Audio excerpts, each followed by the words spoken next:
refreshed the stream, so we may have just gone offline for a minute. Oh, we're back. We're back! Hooray! Holy crap. The internet Sorry, sucks. What's new? Burn it all! Yes. Burn We're it back. all! Yeah. Whew. Today's a weird day. It is a weird day. All right, But it's Brian. alright. You were Yes. talking about things and people and stuff. Yes. Well, I think the main thing that kind of ties into our show that I did this week, we'll talk about a little bit later. But the other main thing that I've been doing this week is playing a shitload of Spider-Man Miles Morales. Woo. Yes. How is it? It's fucking dope. It's really good. It's better. Honestly, it's better than the first game. It's better than Marvel Spider-Man. What? What? Yes, and Dude. in a few key ways. One for me personally, I thought it was. I've always wanted to see Miles get this kind of treatment, like an actual Miles Morales story in these games. And I know that he's been in like previous Spider-Man games. You know, like, I think Ultimate Spider-Man, all the different like PS2, Xbox 360 era Spider-Man games that came out. Like he's shown up here and there, but it's never been like a true like down to earth Miles Morales story. And this one hit every note that I wanted for the most part in terms of a Miles Morales story. The gameplay, like it feels a lot like the first game, but of course you add in the Venom Strike and the invisibility that comes with Miles Morales, and it adds new dynamics to the combat that really up it in a lot of ways. Makes it feel more interesting and more diverse in the way that you can approach certain battles. Also, since it's a smaller game, it's a lot more streamlined. And the one complaint that I really had about the first Spider-Man game was like there was just so much side content and stuff throughout the city that tied into the different currencies that you needed to unlock gadget upgrades and suits and stuff like that, that it got real tedious because there was so much of it. And it got to a point where like you did so much of one thing that you just felt like, well, I guess I only have like 3 or 4 more of these. I might as well finish it, even though like you don't really have much of a desire to finish it, you know? Mhm. So that's where I got with that. And like the game itself was great, but I think there was just so much of the game. And Miles Morales being Miles Morales being a smaller game, it really benefits it because it cuts back on the amount of that side stuff that's in it, where it doesn't overstay its welcome. You still want to do a lot of that stuff, and it doesn't give you so much that you feel overwhelmed or feel like, God, do I want to go down this path? You actually feel like you want to experience all of the different things that they want to do in the city. Putting the game in a winter, like Christmas setting, really adds to some of the stuff that they can do on the next gen console with it. I've seen some of the images for the PS5 version of this game with the ray tracing on, and it is gorgeous and amazing. Obviously, I played it on PS4 because I don't have a next gen system yet. Right. But even then, like the game, like it feels really good. It looks really good on PS4. You know, loading times are there, whatever. The only real issues I had with the game itself, like in terms of playing it, I did have some weird technical hiccups in the last third of the game. I finished it. It's only like I'd say a 15 to 20 hour sort of game. Maybe even less than that, maybe 15, 16. So I finished it, and in the last third, I hit some weird technical hiccups where like it froze multiple times in the same mission. It started it started stuttering and dropping frames randomly at times, both in cutscenes and during like while I'm just swinging around the city.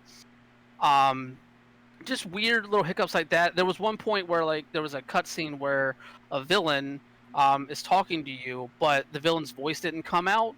So luckily I had the subtitles on, so I read what they were saying, but I didn't hear it. And then there was one weird cutscene where it transitioned from me playing into the cutscene, and all that generated was Miles's shoulders and head at Oh. first. So it's just like Miles's shoulder and head walking around the cutscene, and then his body popped in like 30 seconds later. So like, there's some performance stuff there.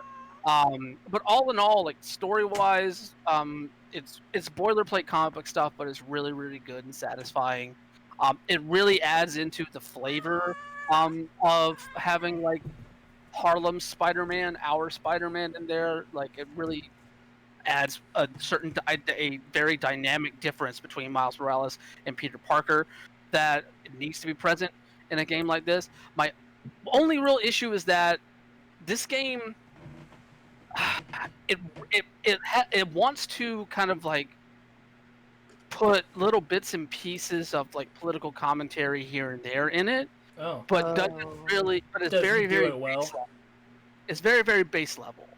Like, for instance, in the game, like you have an app where people can like request side missions for you, and if you complete all the side missions in that app, the citizens of New York reward you with a suit, and that suit happens to be black and yellow, the colors of the Black Lives Matter movement, and you get the suit underneath a giant mural that says Black Lives Matter with pictures of different black figures in Harlem. So like it very much wants to like throw in their support. Yes, you can pet the cat also. You can pet the cat. Yes. So it has these things where like it wants to comment on these issues, but it doesn't go beneath that surface level, really. Like, it doesn't make an effort to really commit to trying to talk about these issues. And there's a really good piece that Gita Jackson over at Vice wrote up about this, because Gita has the experience of being black and living in New York City, and there's a lot of things that she brings up that are very, very present once you just dive a little bit more underneath the surface with this game. Like, a lot of the conversation around the storyline is how, like, kind of a coding for the gentrification of Harlem, which people in this game in 2020, the citizens of Harlem are like, yeah, they're coming in, they're changing the neighborhood. I'm like, motherfucker, Harlem got gentrified in the 90s. Like, what are you talking about? Like, it's just like this weird disconnect in this way. And then that, alongside like obviously like the racist history of the NYPD, which luckily there's no Spider Cop stuff in this game. Oh, good.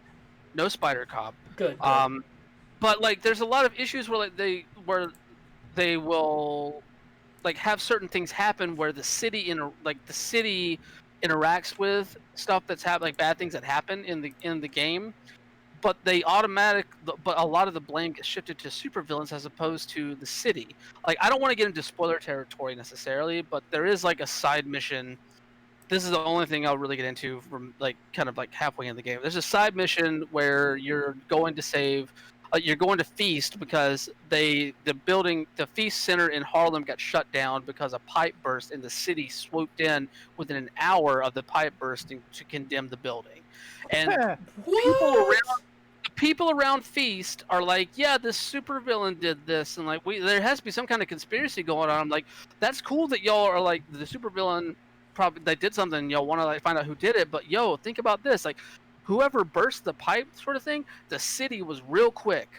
The city was quick to come in and condemn this building in an area where they're trying to like prop it up to bring in like new tech industry people and that sort of stuff. Like, it's just all these weird things where there are issues there that you can point to that resonate with actual New York City and could really put a lot of meat on the bones for discussions in this game from stuff that they really lightly touch on, but that's it.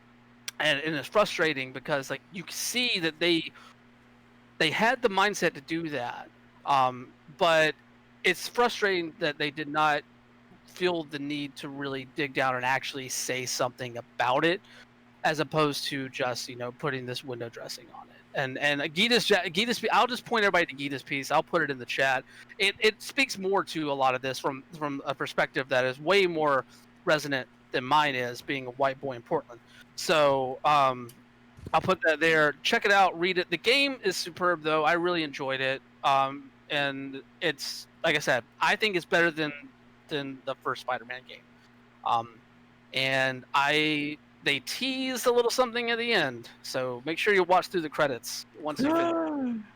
I mean, Gasp.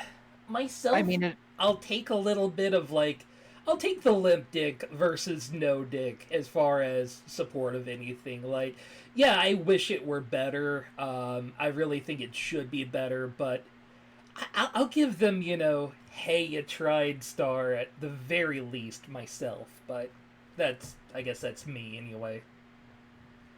Well, see, I can understand that, but the thing is, like, if you're trying is like having people say he's our Spider-Man and putting a Black Lives Matter mural in the game and stuff like that, then like that's cool. That's nowhere near fucking enough. No. Especially if you're gonna have storylines that really like feel very parallel to real life issues that are happening in New York City right now.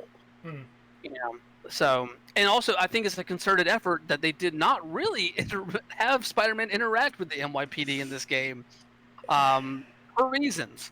So, there absolutely was not a weird backlash to it at all after the last game or anything. No, not in the slightest. Yeah, but the story itself is like it's very much just what you expect from a comic book sort of thing, but it's very, very heartfelt and like it's emotional in a lot of ways. I really liked it, so. Definite recommendation. Cool. You haven't steered me wrong with games yet. You have told me, oh yeah, you're going to love this, and I've played it and gone, yes. So now I have yet another game that I have no time to play. It's all right. My only complaint, other than the complaints I already made, is that they did not put What's Up Danger in this fucking game. I want What's Up Danger in this fucking game. What's Up Danger? Yes.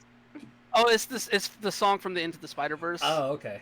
Movie. Oh. Yeah. Which, by the way, that suit power up that you get, where it changes the animation on Miles to the animation frame rate of Into the Spider-Verse, fucking dope. I played the entire game with it on. I love it. Unrelated, for those asking in the audience, that was Sans. She's mad that I'm sitting in her chair after hours. This is where she sleeps during the evening, so... Yeah, it looks good. The original Spider-Man that they put out for the PlayStation 4 was also fucking great. And, you could probably fuck up Miles Morales, but you'd have to go Marvel's Avengers level of bad in order to fuck it up that hard. So, yeah, it's an obvious, this is an obvious good game, especially if you like Spider-Man. Like, every review I've seen on this has been fucking stellar so far, so, yeah. And the other good thing is that if you didn't play that first Spider-Man game, they do have a, like, previously on Marvel Spider-Man video that you can choose to play at the beginning of the game, so you get caught up on the storyline of how Miles kind of entered this picture.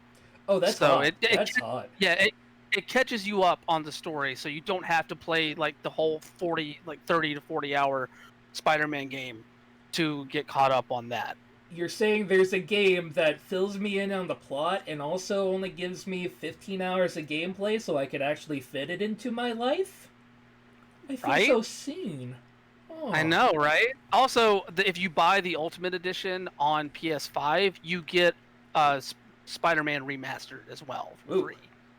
So if you want to play that game, you can get it on PS5 and watch those loading times that everybody yelled and cried about for how it celebrated about a year or two ago. Might as well drop into talking about the PS5. So one thing I didn't know that the PlayStation would come with was its own built-in game. It's like a little 5-hour game, and it's goddamn adorable. It is the most tech demo-y of tech demos. It plays a lot like Mario Sunshine, but not in the bad way. So you play this cute little robot here by the name of Astro, and you wander around 4 different areas, and it's all basically like, hey, look at how fucking cool the PlayStation is. We got fans, we got an SSD, We got graphics out the wazoo, but it's also like a loving tribute to all of the old PlayStation ephemera. Like, you walk around collecting old PlayStation models. Like, you get the slim PS2 as well as the fatty. You actually get the iMove controller picked up at some point, and like all of the weird ass peripherals in it. There are these little robot guys kind of sitting around, and sometimes you wander into them acting out certain scenes. Like, there's one scene of two guys behind a door while the other one is obviously a zombie waiting to pounce upon them behind the door on the other side. Just weird, cute little shit like that. Like, oh, you put in a little bit of, like, there is an actual, jumping jack, from the original PlayStation game in the middle of the game here. It's just, you wander through it, it's cute, it's adorable, the gameplay is actually very tight, it is obviously a work of love. There's so much stuff to do, and the controller, after I played it, like, I remember last week you told me that the rumble feature was groundbreaking.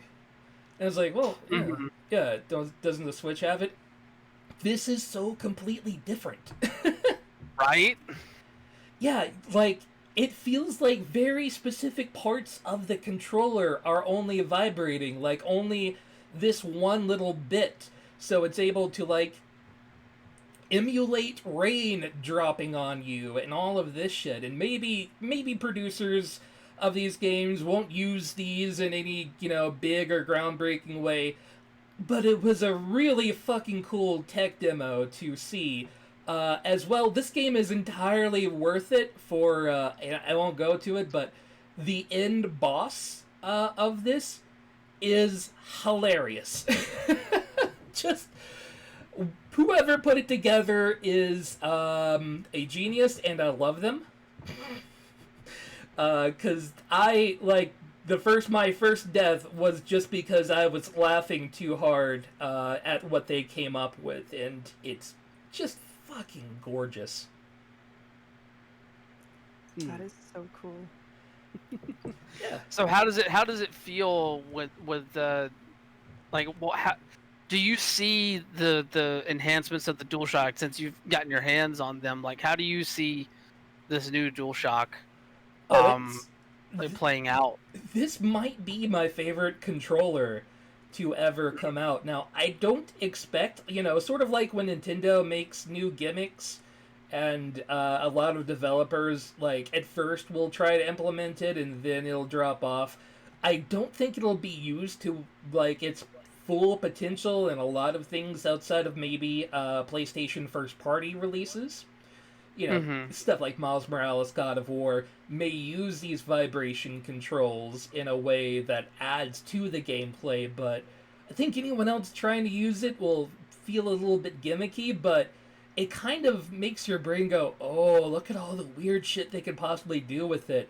I find the fact that they built a microphone directly into the controller kind of interesting as well. It makes even one step less that you have to do for multiplayer games, and if you need to do squad-based stuff, you don't have to have the headphones. You've got it built right into the controller, which is fairly nice.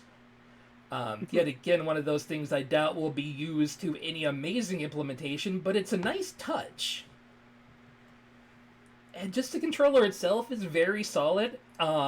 I'm real fucking stoked that the the LED lights on this one aren't fucking glaring like on the PlayStation 4, so they won't reverberate off of your TV screen when you're playing in the dark. So, good job on that. Here's my one weird thing I do want to say about the PlayStation 5.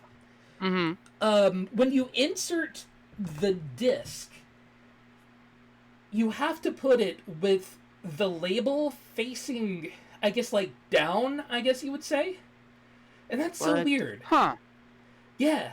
Like, the first time I put, like, a disc in, and so I could get some stuff installed, it kept telling me couldn't read disc. And I was so certain that I broke it, and then I went and looked at the manual, and it's like, no, no, no. The label has to go label side down, shiny stuff up. Excuse me? Alright. Like, I guess I'll trust you guys on this, and it worked, so cool, I guess. The other thing I will say, you know, like a very nitpicky negative, is trying to figure out how to get your shit off of your PlayStation 4 onto your PlayStation 5 is not what I would call intuitive. Yeah, I'm guessing you don't have PS Plus, right? No. Okay, see, so the easiest way to do that, which I'm sure you're about to get into how you did it without a PS Plus account, but they make it very easy if you have a PS Plus account to do that, because that's the only way that you can access cloud saving now. Yeah.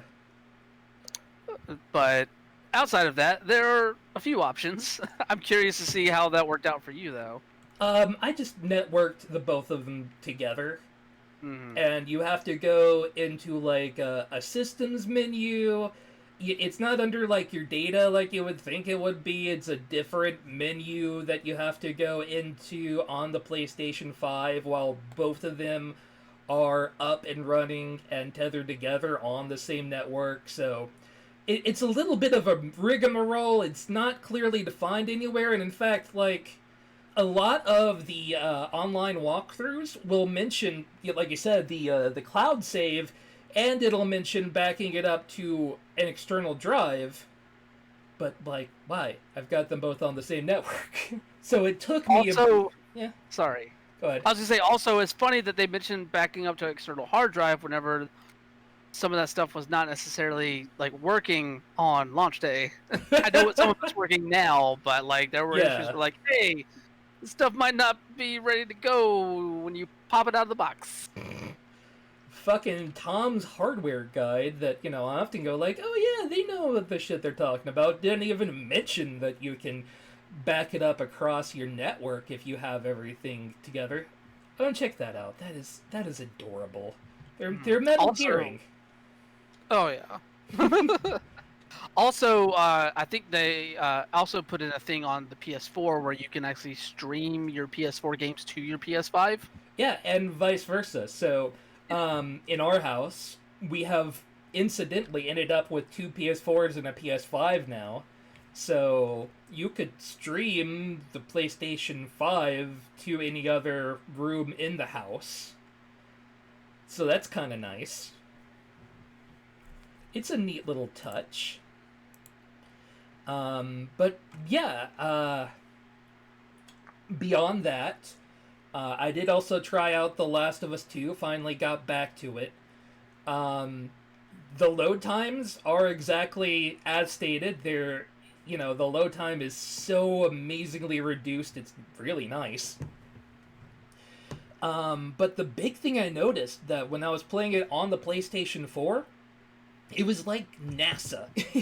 That game is so graphically impressive that my PlayStation... I wouldn't say the PlayStation chugged trying to draw the graphics or anything. There was no, frame drops or anything along those lines, at least on my own PlayStation, but it made a lot of noise. Which definitely... Your PS5 did? My PS4. Okay. Okay. But that makes more sense. Yeah, the PS5, like, all you can hear is the disc whirring, and even then, it's relatively soft. I even, like, after about 2 or 3 hours, like, I felt the PlayStation, it felt pretty cool. Heat-wise, I guess. And, yeah, it definitely has much, it definitely feels better to play it on the PlayStation 5 than it did on the PlayStation 4. I'm not one that really notices a whole lot, like, when graphics are very slightly better. I just know that it kind of felt a little bit smoother playing. So, I couldn't really tell you that, like, oh, the frame drop was, mildly better or something along those lines. It just felt smoother on the PlayStation 5. So it was a good, solid, positive experience. Not necessarily a worth enough. I still wouldn't recommend going out and really buying a PlayStation 5 unless you're an obsessive nerd like me that likes trying out new shit. Because I imagine there are, some kinks that they will be working out over the next couple of weeks, such as the disk drive, the ability to put your data on a drive and bring it to your PlayStation 5, all that other stuff. So, mileage may vary there, but still, if you have the money and the capability, I can at least say the PlayStation 5 feels good. The UI is definitely much improved over the PlayStation 4 UI. You have different screens for everything else. The only problem I really have with the UI, and a lot of other people hit on this, is when you want to... yeah, that was actually a scene I was talking about earlier. But the putting it to sleep is more difficult than it used to be. You have to go to a separate menu at the bottom of the screen and get over to the power option that's on the very far right. So, scroll left and then get to the power option. It's a little bit less intuitive than just, going up to the menu and hitting the power button that's clearly there. You have to go find the power button. It's not hard, it's not difficult, it's just less intuitive and a little bit more clicky. So... yeah, and that's what I was talking about last week with the quality of life stuff. Like, that's just frustrating to me.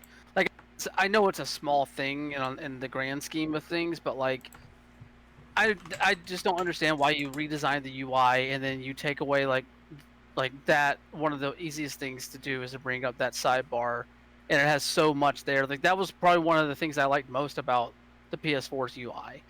So it's just a personal frustration, I think, for me. Yeah, and it's something you're used to with most consoles, right? That just turning it off is fairly easy, because, usually by the time you're done with the game for, the day, you don't really want to have to think too hard about it.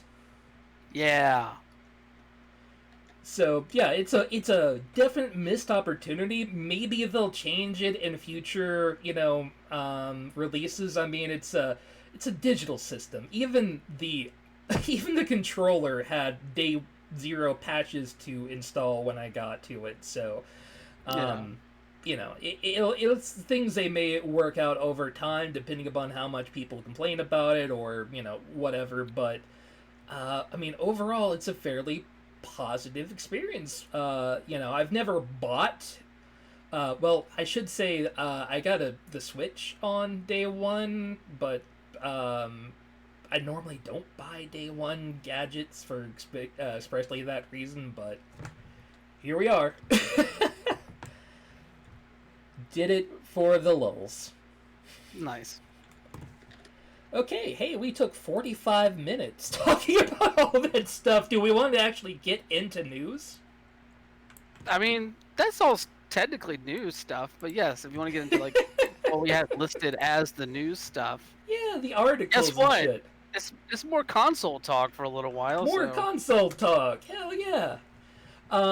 So one of the greatest things to come out of last week was Microsoft having to tell people to please not blow vape smoke into your Xbox Series X. You dumb motherfuckers. Yeah, so this kind They of... want to be TikTok famous. This kind of went viral, and you can see in some of these, like this guy here, is showing off how easy it is to replicate that. You can see him fiddling around with it. Oh, I didn't want sound. Thank you. Let's get to the actual meanie part. I know you're coming. Yeah, there we go. Yeah, don't do this. Like, So that's been making its way around the fucking internet, is just showing the console with the smoke coming out without the guy on the side uh, vaping into it. Now, this is not to say that this came from absolutely nowhere and is just a meme. Um, Over here at Inverse and where is Imran Khan? There we go. He's the one that basically went into delving into where all this came from, and this did actually come from something that actually did happen at first. This man, I am going to completely destroy your name, Eric Adambox, Adamwex. Anyway, he actually did have his console have a puff of smoke come out after just a couple of minutes in the system. Xbox did get with him fairly quickly, but not a lot of people have really seen this really happening for us to say, it's a defect in the system or anything. Now, I will say that reports have shown that the Xbox Series X does run a little bit hot as compared to the PlayStation 5, because the PlayStation 5 is built on fans. Not that the PlayStation 5 doesn't get warm itself. It definitely can, but the Xbox Series X can get kind of warm, and there are Xbox consoles, such as this man's, that actually did get hot enough on day one to blow fuse. Xbox is, from what we've seen, fairly quick to get to it. But I think the meme itself has overtaken the actual story itself of, hey, there are actual people out there with problems with their console on launch day. Yeah, I mean, there have, like you said, there have been reports of stuff here and there, but nothing widespread that points to any large scale mechanical defect in these systems. This is the common refrain with first gen, new gen hardware. If you buy a day one edition, you're getting the most buggy version of that edition. So there's going to be some hiccups here and there, especially with this launch, because we're launching during a pandemic. It really feels like they're launching these consoles with some of the key attributes that they've been touting about them being either partially or completely not available at launch in some cases. So they're definitely not all the way baked versions of these consoles that are being rushed out there because financial reasons in a lot of ways, I would say. That being said, though, still awesome systems, still run particularly well for the most part. But we've gotten intermittent reports of systems crashing based off of what games they're playing, or that sort of thing. A lot of talk about people having their PS5s crash a lot while playing Miles Morales or Call of Duty Black Ops Cold War, which I'm fine if it crashes during Black Ops Cold War. Fuck war crimes. So I don't know. It's frustrating that this is turned into a meme in a way. It's funny because vaping is funny, but at the same time, misinformation getting out there about these systems. They're actually performing fairly well, and I'm hoping that because of that, a lot more of these characteristics are being put back in, and that sort of thing. And yes, Giant Pie, we're gonna get to the disc issue on the Xbox. That's that is the one major excuse me. The one major issue that we've seen so far with this launch. Yeah, might as well drop into it since it's literally the next item on the list, though it still goes into really the same story. There is a amount of people getting issues with the disk drive with the Xbox Series X. I wouldn't say it's a huge number. It's certainly a less of an issue than the Joy-Con drift or anything along those lines. but it does actually exist. But yeah, again, the meme of Xbox smoke has kind of overshadowed the fact that there are legitimate talking points for, hey, when you buy day one technology when it comes out, there's going to be a good chance of there being issues. But in the positive side of all this, Microsoft has been very quick to jump on these issues.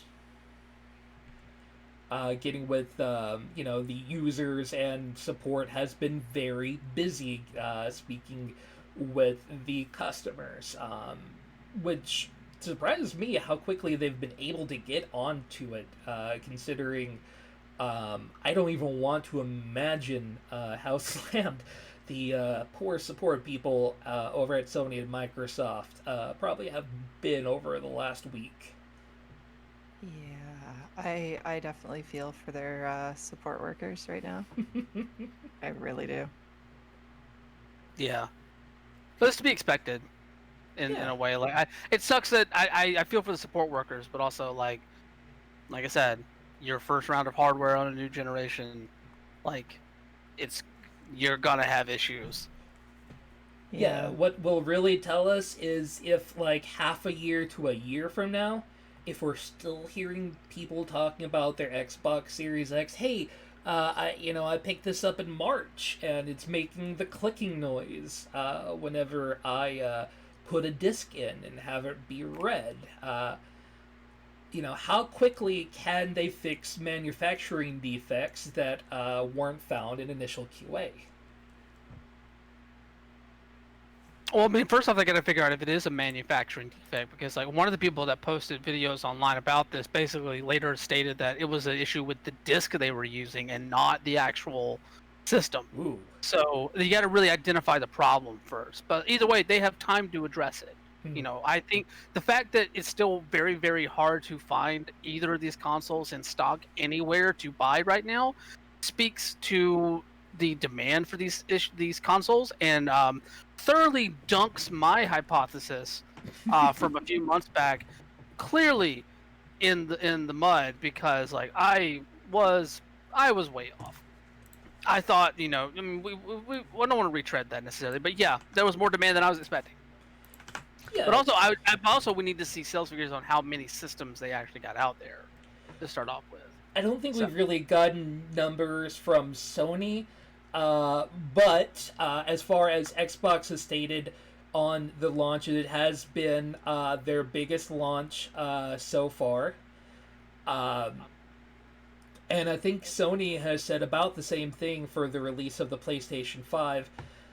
No great numbers out there yet, but these launches for the two consoles have been fairly universally positive. Of course, there are scalpers. We've seen scalpers selling like PlayStation 5s up to £7,000, I think, was one that I saw in another Discord earlier today.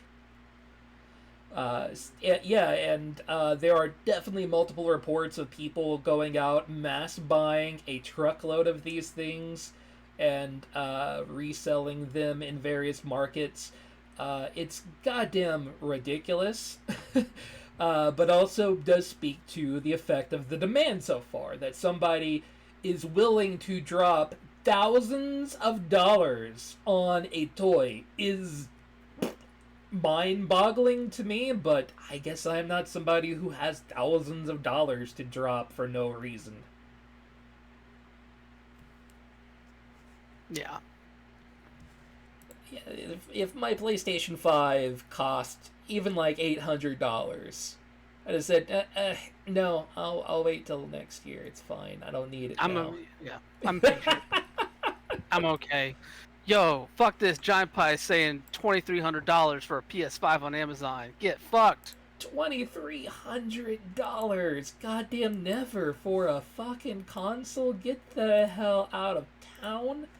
I am never paying that much money for a fucking console. Unless, inflation goes really out the fucking bar over the next few years. Well, I mean, like, you figure if the exchange rates keep going the way they are, Mm. I mean, Canadians are going to be looking at $1,000 for a console for the next generation, if not more. Potentially, but then This we're one's already talking. almost this one's already almost $800 for us. Mm. But you're still talking like inflation and import tax on top of the actual cost of the product itself. Yeah, the one that I saw actually sell for $7,500 UK, £7,500 UK. You could compare that directly to a 2017 Ford Focus in good quality.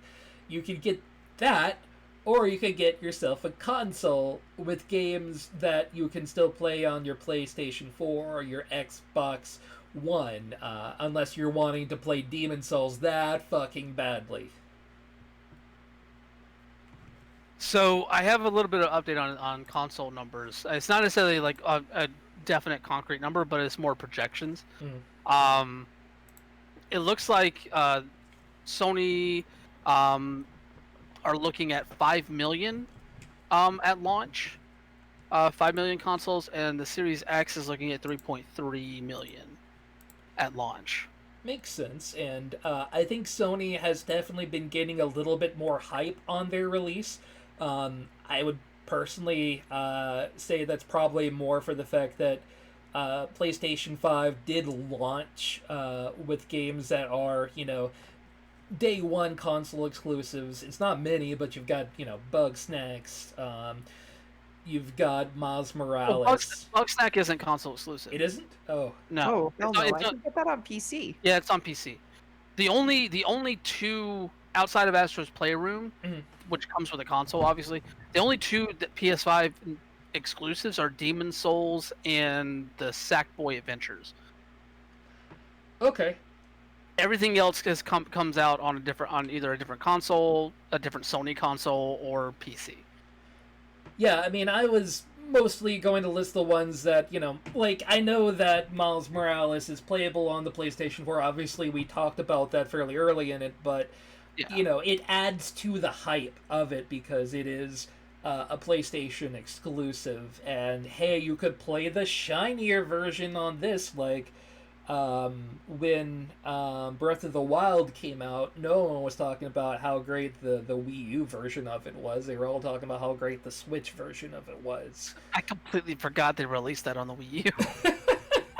Exactly, like, and that's the way it is for a lot of these console bridging games, right? Is that we kind of tend to forget that it came out also on this other one because more people had it in their hands at the time of launch, so it made more sense to, for it to be a bridge and released to multiple platforms.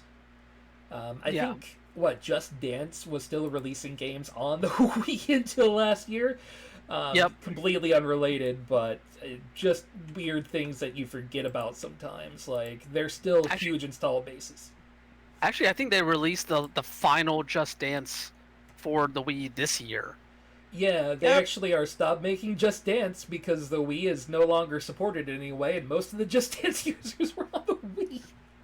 I mean, I know plenty of people that still play it on Switch, so yeah, I would say like, yeah, that'll probably keep that thing going, but I don't know. I have Just Dance 2 for my Wii. And I wish I had known that Breath of the Wild was on Wii U, because I might have actually bothered to pick it up. It's probably real cheap now. Mm-hmm. And hey, on the other end of the console wars, the Stadia has come up. God damn it. I thought you were gonna get to like something actually like fucking resonant. Something good? No. Oh no. I have a Stadia story to tell after we get done introducing this article.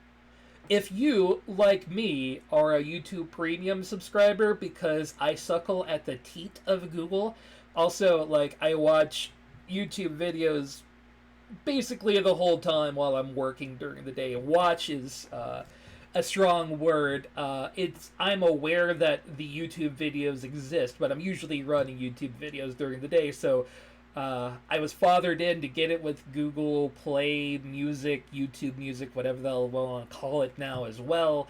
So, it was a good deal for me, so I have that. And they're like, hey, we'll give you a free Google Stadia gaming kit. And I like that controller, and I could use another Chromecast, so hey, I can get another controller in Stadia. But you can get it for free if you happen to have been a Google YouTube subscriber starting, in October? I think it was like as of November 6th. November 6th, and yeah. sadly, this is for the US only. Yes. Well, US and UK. Yeah. Yeah, no But love for the also- Canadians. But also, apparently, the supply for the US promotion has already sold out. Well, that's great. I took, I'll get my another Stadia, and I can tell you how Stadia has changed in control. Yo, I booted up Stadia this weekend. Yeah?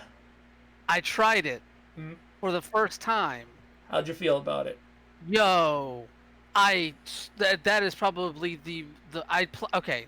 Mm. Let me untongue tie myself real quick. Okay, so I had this weird inkling to jump back into Destiny 2 for some reason. I don't know why, but I just felt like playing Destiny 2, and so I thought it's free on like everywhere, but I'm playing Miles Morales on my PS4 right now. I don't really want to take the time away from Miles Morales to go and look it up and download it and blah blah blah. I'll just get it going on my computer here through Stadia. It's free. I can try it out. I haven't tried it yet. I might as well touch this thing and figure out if it actually might be something for me, because I wouldn't mind playing Guilt. And so I booted up Destiny 2 on Stadia. Yo, oh my god, it ran so poorly. Really? Yes, it like honestly I only got 15 minutes into the game because like the lag, the input lag was so bad. Just trying to look around the environment at the beginning of the game, like I could not do it. Like I just can't. Like especially for a game like Destiny 2, like no. This isn't happening. I'm just like, fuck this. I will back out of Miles Morales and go into the PS store and find Destiny 2. I will type in the words Destiny 2 into the PlayStation store on my console and download it before I will try the Stadia version again. Like it's just not happening. Like it was just so frustrating to see. I immediately canceled my trial. I mean, it's so weird to me because like I played like 5 to 10 hours of it and Destiny 2 on the Stadia console, and it was pretty good for me. But maybe it depends upon where you are versus where their servers are. I don't know. I mean, maybe let's also be real. Like, how many times has my internet crashed during this show? Like, my internet sucks. Well, it's also could be a result of my internet sucking. But guess what? My internet's not going to get any better right now. So even if I did change ISPs, I don't think like being in downtown Portland that's going to really change much to the point where I'm going to be able to play Destiny 2 fairly comfortably in Stadia. That's an issue. But that's. So let's also talk about the fact, though, that you did do the Xbox streaming service as well, and you didn't have a problem with that. No, I didn't. I played Dead Cells for hours on that thing on my phone, and I felt great. Yeah, so that's so fucking weird, and I don't think you're the only one as well. Like, there's been a lot of people to talk about, like, you'll get one person saying Stadia was great for them, had no problems, and then somebody else says that there's, huge amounts of latency and shit. So... Yeah, I mean, the same can be said about xCloud also. I've seen plenty of people that said, like, their stuff, like, whenever they tried to run it, just was garbage, here and there. These services are still in their infancy, they're going to have their issues to work through, but it's very telling that the first time I booted up xCloud, ran perfectly. And the first time I booted up Stadia, made me want to throw my controller. It was so annoying. You're not typically a rage gamer either, so like that's saying a lot. Yeah, making Brian mad is hard. I've seen it before, but it ain't easy to do. Well, see, it's easy to make me comically mad because I like Yes. joking around in a very heightened voice, as you can tell from listening to this show. But to get me like realistically, like absolute, like truly mad, yes, yes, it's a thing. And when it happens, I don't like it.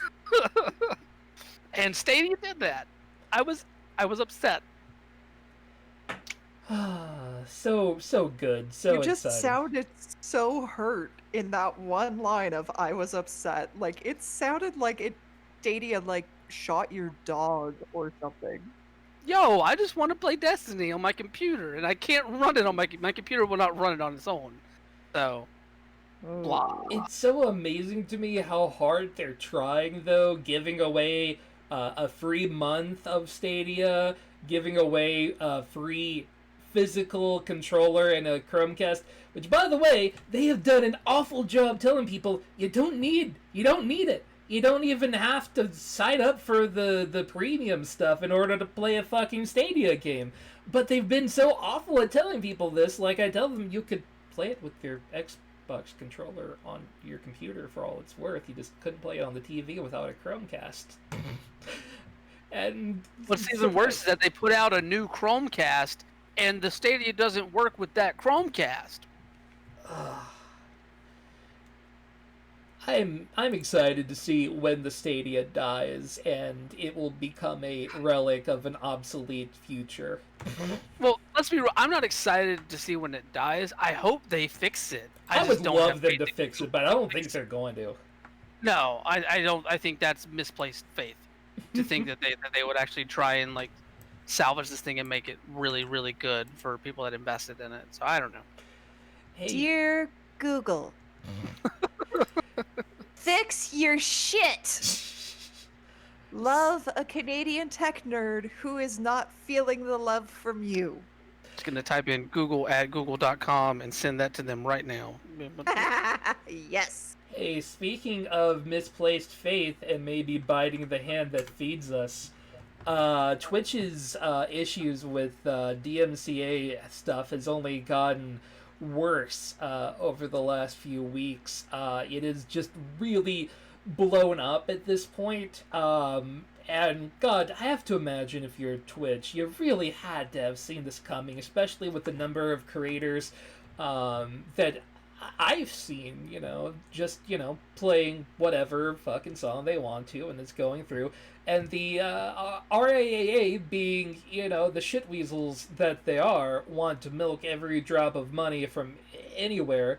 And yeah, there were people on Twitch, saying, "Oh, I'm being a DJ and just playing songs off of their Spotify account." Sure, whatever. That is definitely a problem, but it wasn't like it was the majority or anything. But Twitch has had to very quickly bring in a whole slew of tools suddenly.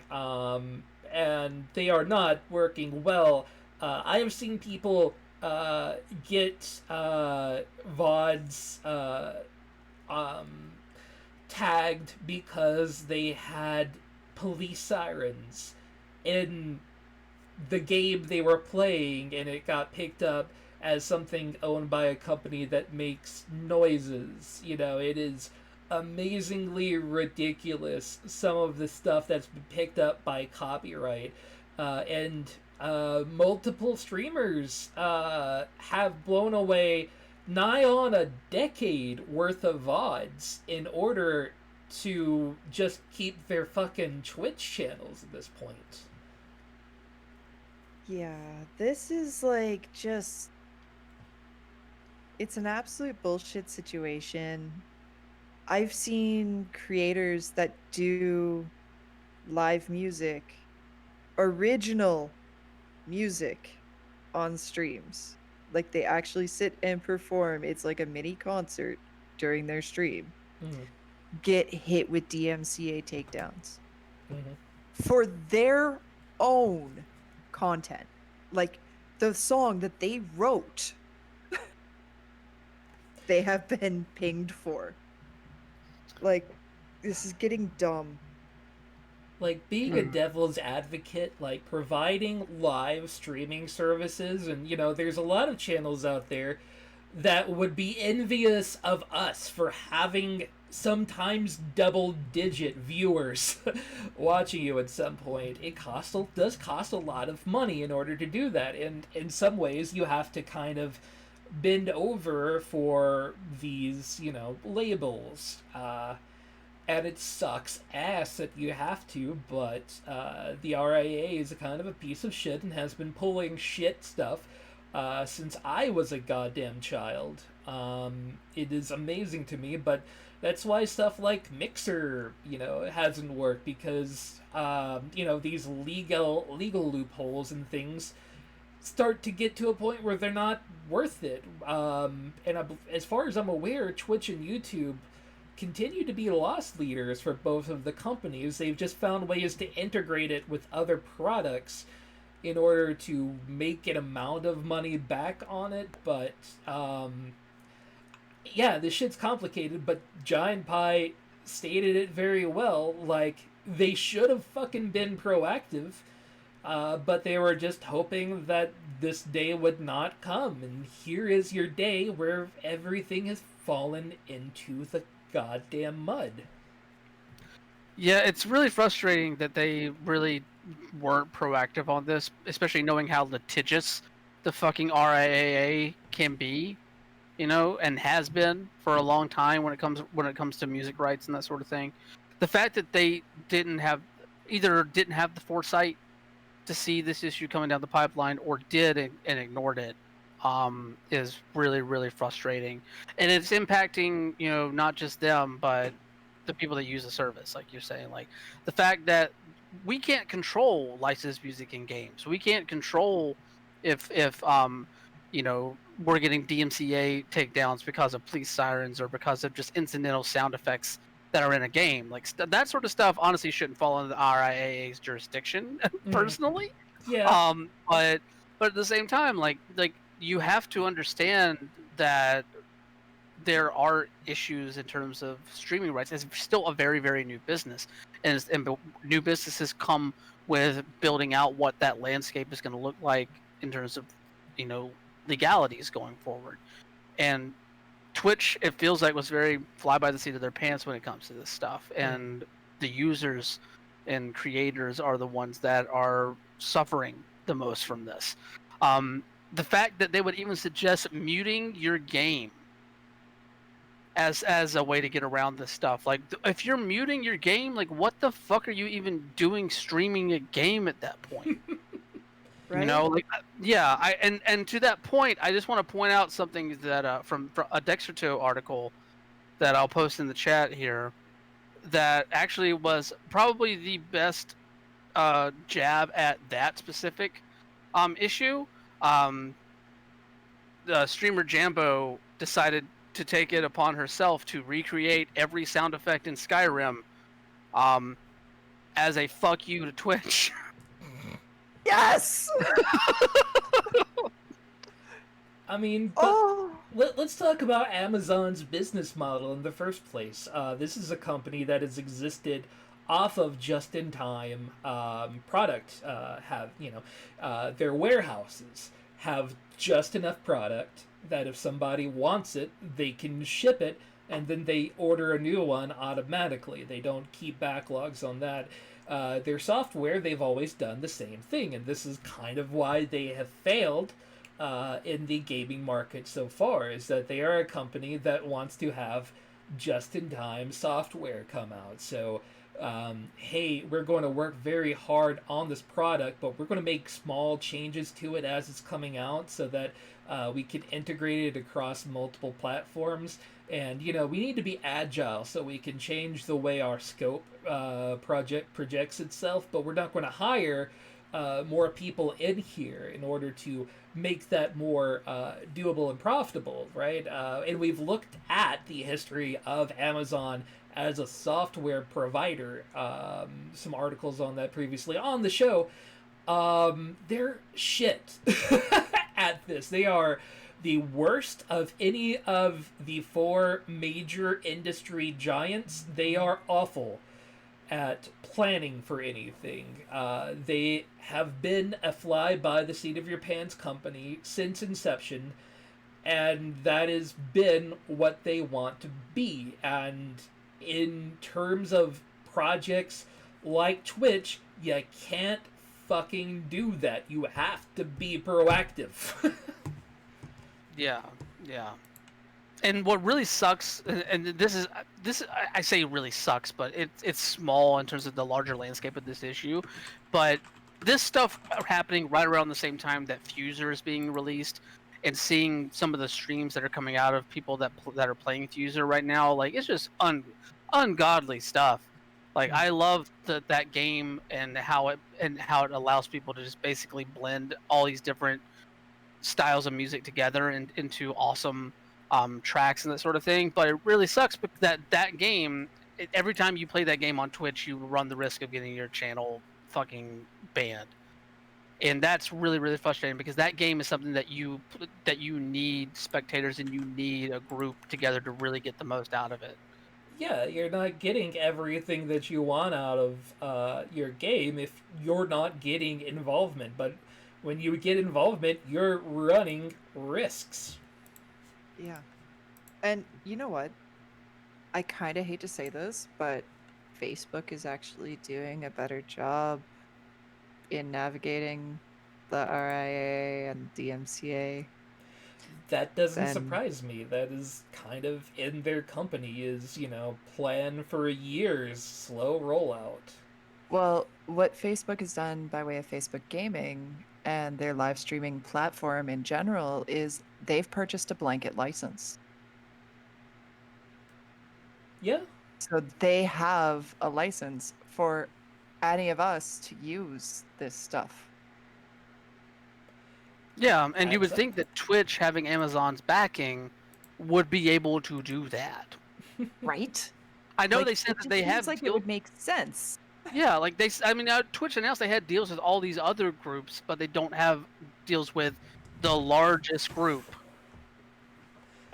yeah, it's insane. I mean, what happens if a bunch of content creators who have had to literally demolish their life's work got together and did a class action suit? Yeah, like if somebody literally lost their whole channel because, Twitch didn't plan, that could be a real thing that could happen. Well, I mean, like just the people who have had to nuke all of their VODs. Hmm.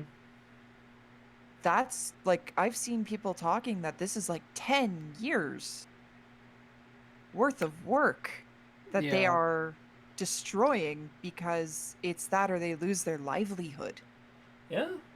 My only issue with that, in terms of the legality of it, is that you really would need to delve into the TOS of Twitch, because I would not be surprised if there's a clause in there that points to forced arbitration for anybody that wants to bring up any legal questions to Twitch. Actually, it gets a little bit worse. Oh, great. Oh. Because, yeah, I can see people doing this. Will it ever get heard in court? No, because just like any job that you work where you, it's that whole intellectual property thing. If you happen to develop something while you're on working hours, the company that you work for owns it, not you. Yeah, say hi to all of your content here on Twitch. It's not owned by us, Hooray! it's owned by Twitch. And we signed it over willingly. Cool. Unionize the streams. Yes, streamer union. That would be hilarious. And hey, this came up from Giant Pie. Thanks for pointing this out to us. Literally during the stream, Twitch is rolling out multiplayer ads, so people can interact with the ads running on your channel, and God. it works towards getting rid of your mid-roll and pre-roll shit. So. Like, Go ahead, sorry. I can't. I am. It won't even be squeaky rage. It's just going to be flat out rage. And you don't need that right now. Like, I like that they're trying to do something to address the issues of like the random pop-ups of mid-rolls and stuff like that, where it's not timing well to a stream in this way. But also, like, yo, you're fucking gamifying advertisement. Fuck out of here. Though, hey, if you don't want to see advertisements, and as well, if you want to see a quicker return to us doing the history of the world, of course, you can subscribe to this channel, and we are always happy to take your money. I'm sad that some of the money actually goes to Amazon, but I'm also happy to take it and provide you with additional content because we love your money, and we also love you. I absolutely am not a giant sellout. What are you talking about? Also, another thing with this, real quick, before we move on, I don't know if it's clearly spelled out because I haven't had a chance to look at the actual like press release around this, but I'm curious to know if the bits that you get from people voting in the poll or whatever you have up there, if that replaces the ad revenue you get from the actual ad that runs, or if it's in addition to the ad revenue for the ad that runs.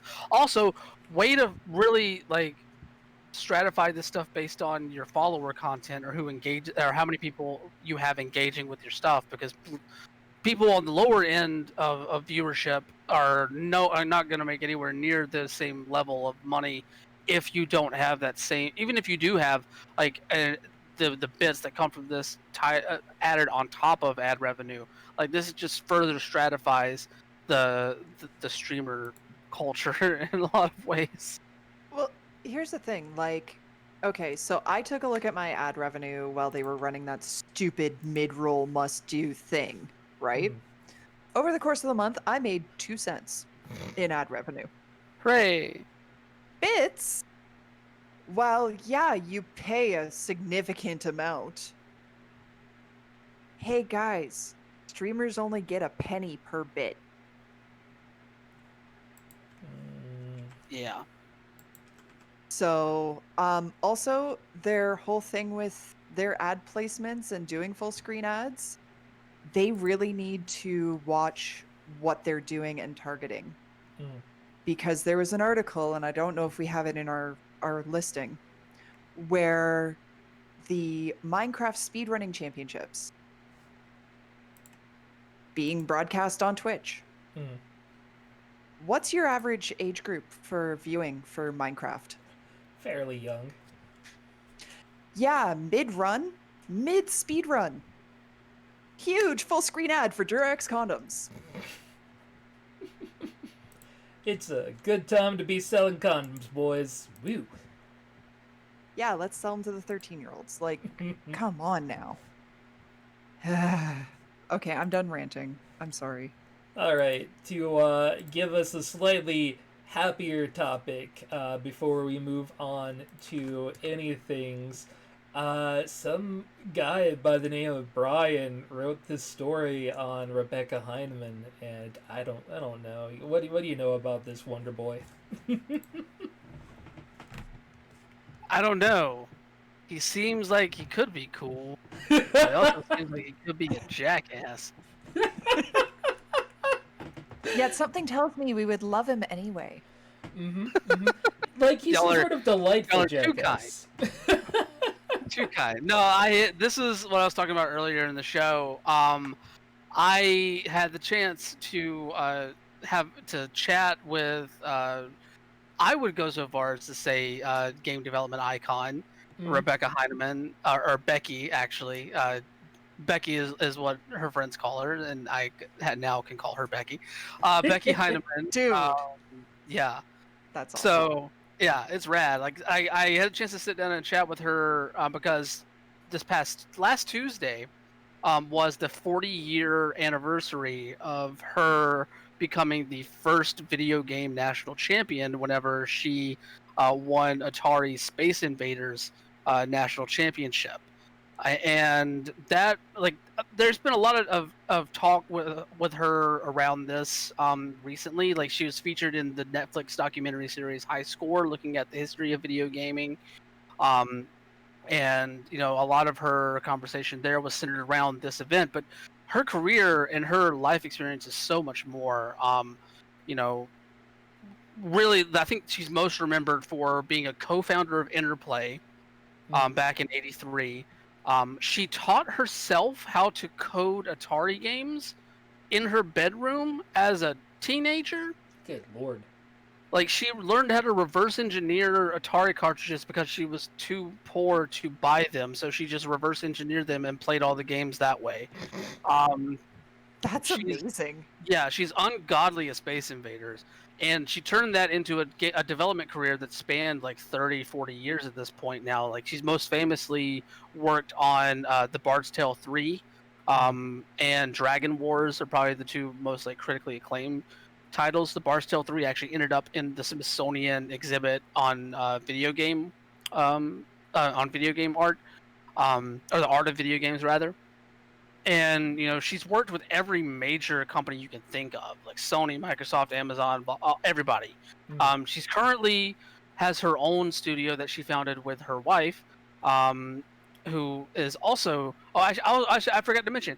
Throughout all of this, Rebecca struggled with her own gender identity and eventually came out as as trans in 2003.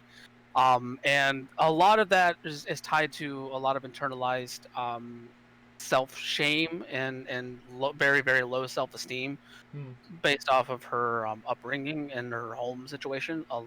So I get in. It's all in the article here. I know it's a long one, but I really, really enjoyed putting this together and chatting with her, and really speaking about the advancement of LGBTQ identities in gaming as well. She's outstanding. She's still working on stuff right now. I think she founded that company Old School with her wife, who's also trans, and they are working on. I think right now they're working on a remaster of Auto Duel over there, which is based off of the Steve Jackson games board game Car Wars.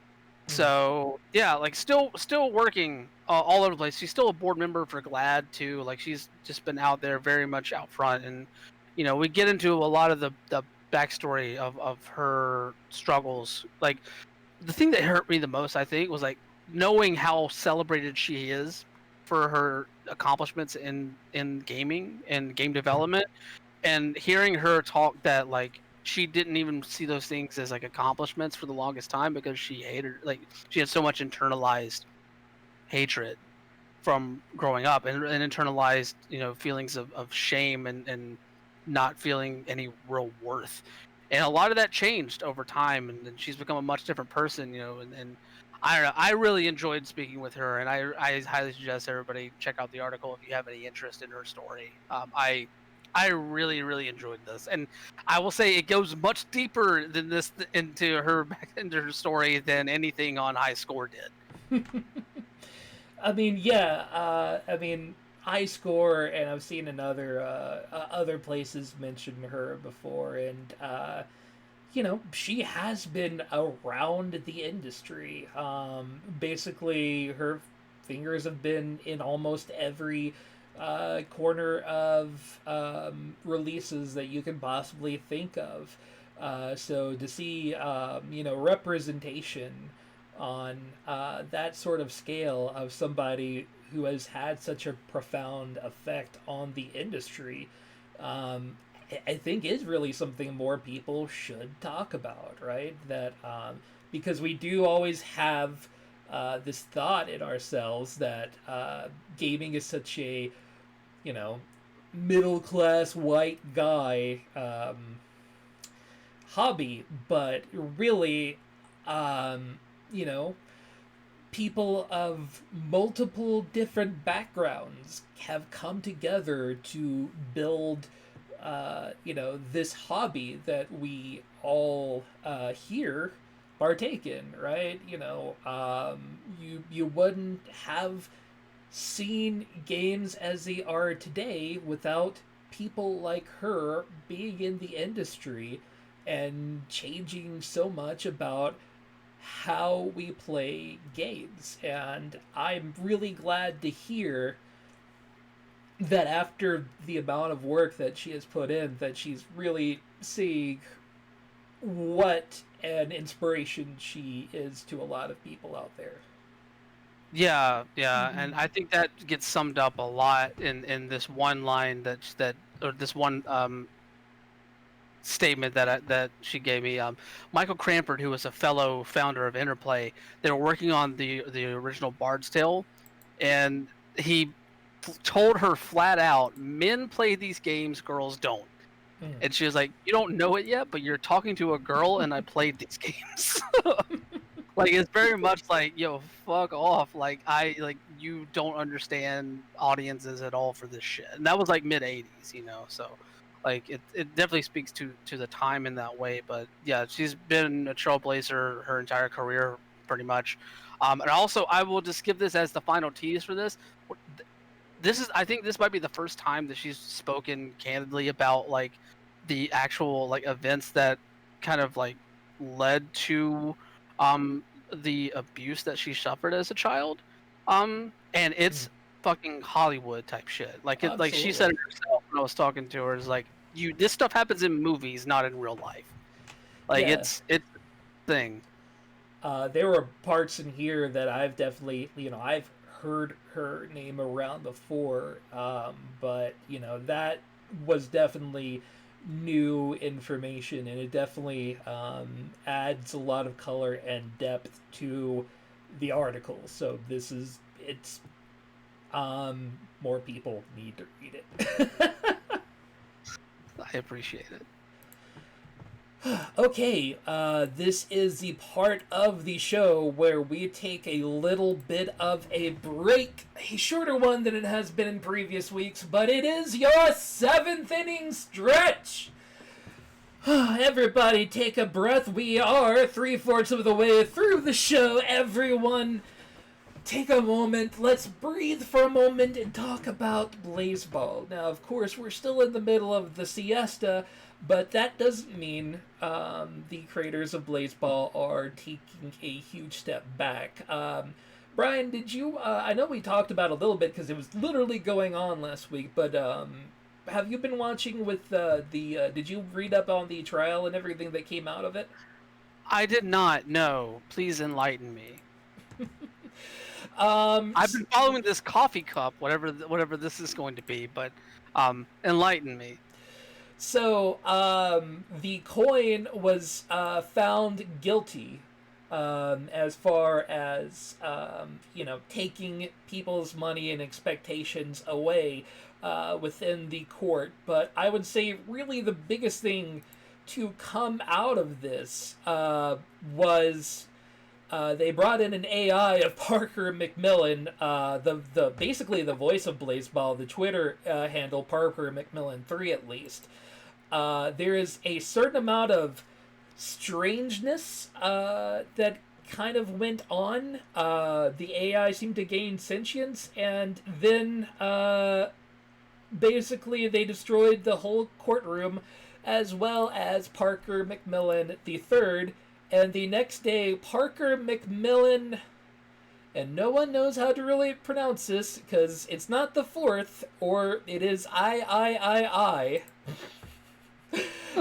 has taken over as the new voice of Blazeball here. He is the new commissioner, and so far has been doing a great job. He is everyone's best friend. And retroactively, Parker McMillan III was found to have done absolutely nothing wrong, was just another fan of Blazeball that got caught up and used by the coin overall, and he was everybody's friend, and we love him. The end. That's fucking rough. Yeah. As well, we do have the coffee cup coming up, which Parker McMillan the 4th, I guess. That'll work. Yeah, is one of the players in.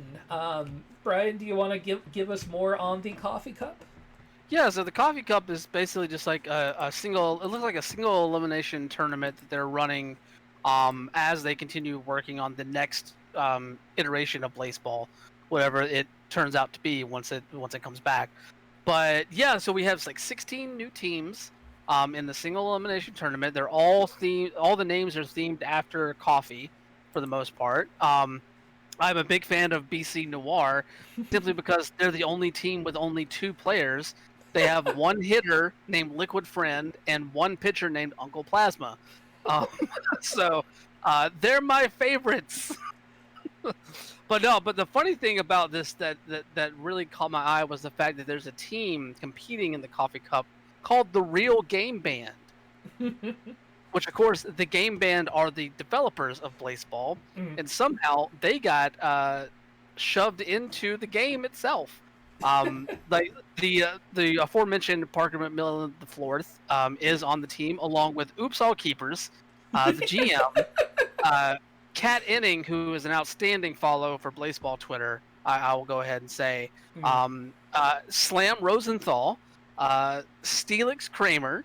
Like, there's just so great. Like, all the different names, like, playing off of the people that work at the game band there that are on this team. But also, it appears that the game band, in canon at least, did not realize what was happening. Because they saw that the Real Game Band was competing, and I believe the Twitter account just tweeted out, "What?" So yeah, so that's happening. So yeah, we'll see. The tournament gets started tomorrow night. Yeah. We're under 20 hours before it gets started. So we'll see what happens. Right now, it doesn't look like anybody can bet on the games themselves, but I believe you can idolize players that are on these teams. Yes. Including Parker McMillan IV.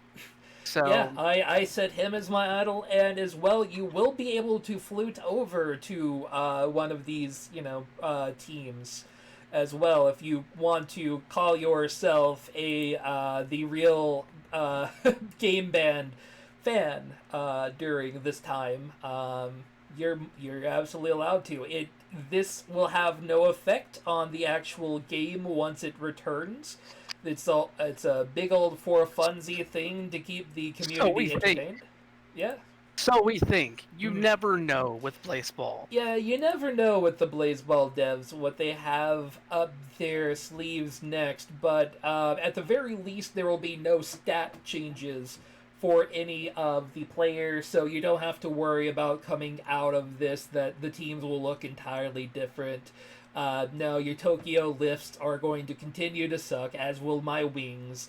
And, of course, the teams that were good will continue to be good after we come out of the Coffee Cup. We'll see. They might redraft. Who knows what they'll do whenever they start this thing back up. But, yeah, we got something to tie us over. Yeah. For a little while. So next week I look forward to talking about the outcomes of the Coffee Cup and all of the strangeness to come from that. That has been your 7th inning stretch, returning to the news. Over at Gabe Informer, Jason Gusad informing us that Deathloop has finally been given a May 2021 release window. Of course, the game from Arkham Studios that blew everyone away earlier in the year with its really interesting visuals. The story doesn't sound, extraordinarily unique, but it really had a great look and aesthetic to it that I think really a lot of people loved. So I'm excited for Deathloop to come out next year. This is maybe the next game I'm super excited for, to be honest with you. Yeah, obviously this was originally slated to come out around the same time as the PS5 and Xbox releases. I think this actually has some PS5 exclusivity, like timed exclusivity, so I think it's either 6 months or a year. Although it's interesting because, Xbox purchased Bethesda, which owns Arcane, which made this game. So this game is coming out on PS5 as well, but I don't know if a Deathloop 2 happens if it's gonna be doing that. Anyway, I'm excited for this too. Like, if there's anything that I trust Arcane to do, it is to create a world that is very, very fun to delve into and learn about. They did so with the Dishonored series. They did so with why is the game escaping me right now? This always happens with Arcane. What was the other one? It wasn't. It'll come back. It'll come to me at some point. Either way, they're good at building worlds out. They're good at telling stories within those worlds. I don't know if it's going to be an earth-shattering story, but it's it's a yes, Dark Messiah of Might and Magic. Thank you. Thank you, Kelverin.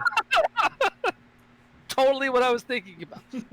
No, but like, yeah, like they're good at what they do, and I'm very interested to see this game come out eventually. I'm curious if they're doing any additional work on it. I know they were close to going gold. I think whenever they announced the first delay, because this is this has been delayed multiple times at this point now. So I don't know. We'll see. We'll see what happens. But I'm very interested in getting my hands on this. Yeah, it's usually difficult to get me really into a shooter. It is not my aesthetic whatsoever, but this look, the color scheme that they're going for in it, the way the city looks and feels from all of the trailers we've seen so far. I don't care if I'm going to be shit at this game. I want to stick my nose in and run around it and see how it feels like. So yeah, I am totally excited for it, and yeah, this is the year of the delay in the first place, so the fact that it's even coming out, that early in next year, good for them on getting it done. Prey was the other game. Prey. Yes. Brandon Sinclair back at our beloved GameIndustry.biz. A much sad day in the gaming journalism department, as most of US Gamer staff has been laid off. Not most, all. All of it? Okay, I thought they were keeping some people, but... These were the last 4. Gotcha. Oh, wow. Yeah. Yeah, definitely a trusted site. And Rebecca, the owner, or the chief over here at Game Industry, really vouched for them, and that says a lot, because GameIndustry.biz is definitely my favorite site for articles on the gaming industry itself. So that speaks volumes to me.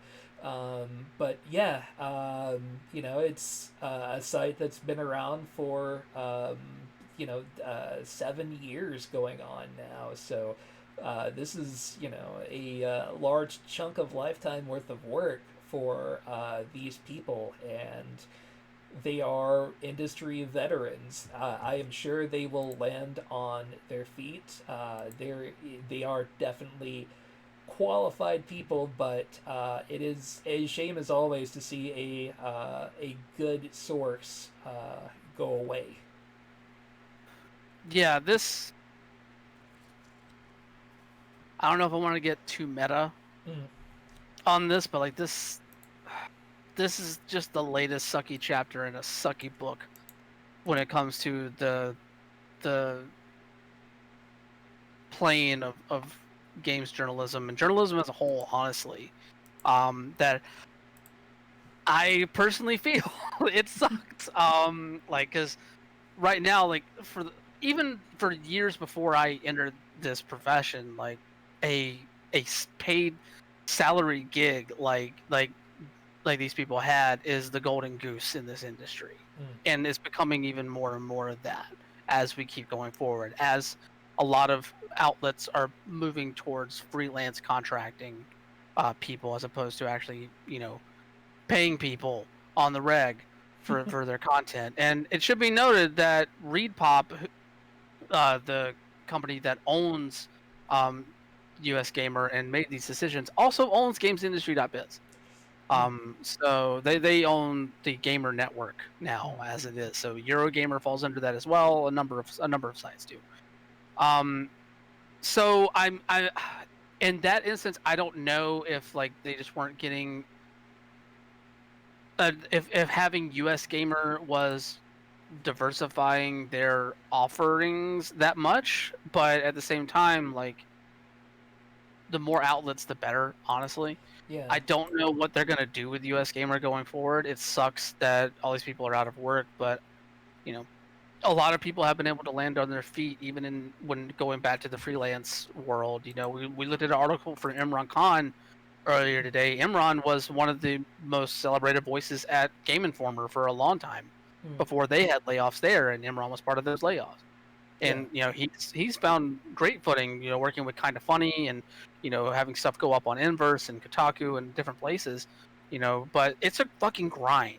And it's frustrating. It is one of the most demoralizing experiences that I can really point to, in a professional way, and it sucks. I'm sitting here like feeling bemoaning about myself because I lost most of my writing gigs due to the pandemic, and like Outsports is my only like regular paying gig at this point.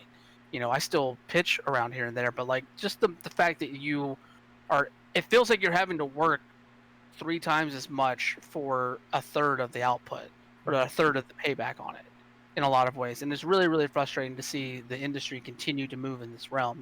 We just saw CBS basically unload CBS Interactive, and that's created a lot of redundancies and had seen a lot of people leave GameSpot because of it.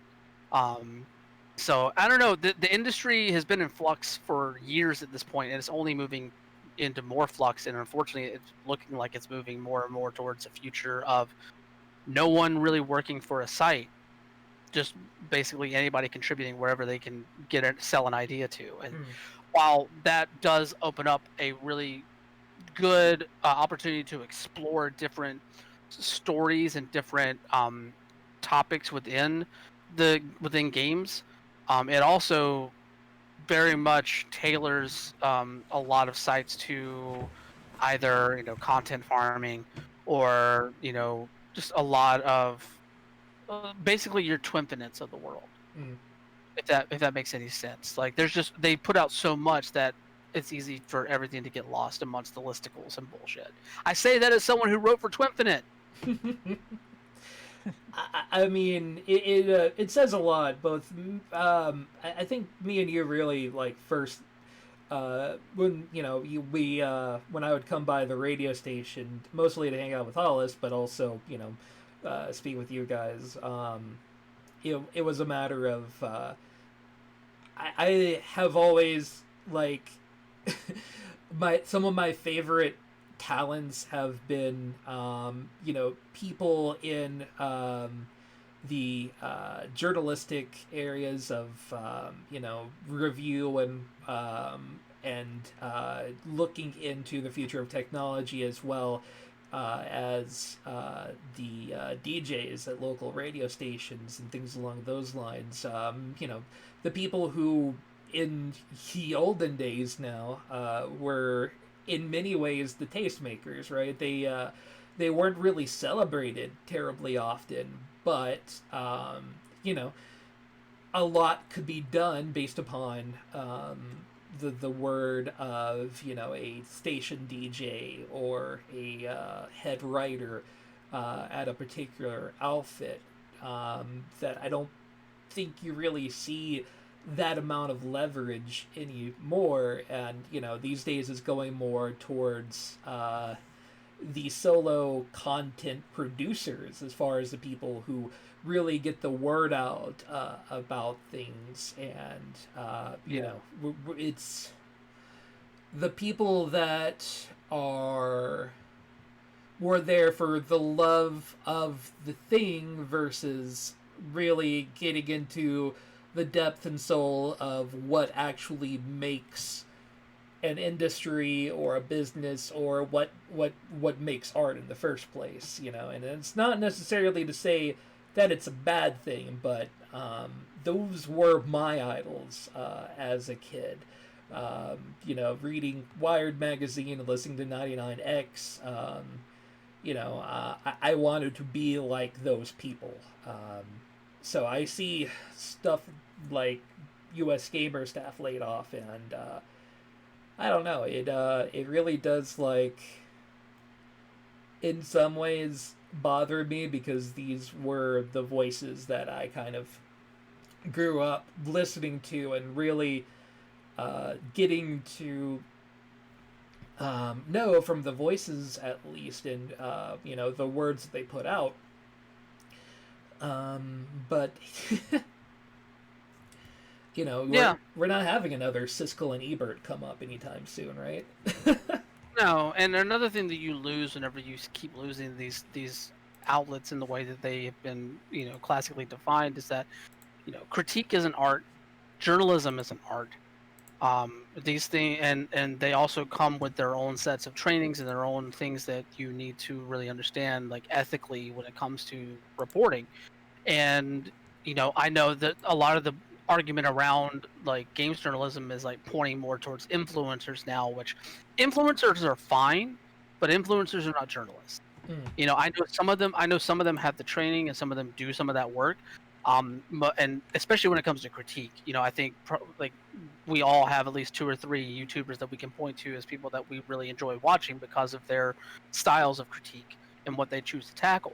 But for every H-bomber guy out there, there are 1,000 people that want to be H-bomber guy and do not do it in a way that is constructive or healthy, or and sometimes can be, whether advertently or inadvertently damaging to what they're talking about.